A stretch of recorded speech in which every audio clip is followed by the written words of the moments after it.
In today's video, I'm going to show you how to change the text in the Character AI app.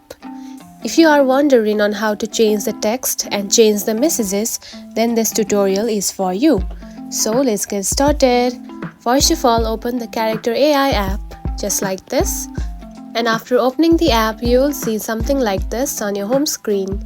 Now here you can find the recent chats, just right here. Now tap onto one of these chats, just like this. And after opening the chat, here we can see the chats right here. Now to change the text, simply keep on tapping on the text, just like this. And here you can find the option of edit, just right here. Now select it.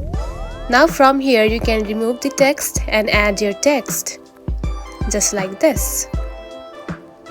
And simply tap on to edit. And now you can see the text has been changed. Now do the same process to change the text on the other chats. And that's it. This is how you can change text in the Character AI app. If you found this video helpful, don't forget to like and subscribe for more tips. Thanks for watching.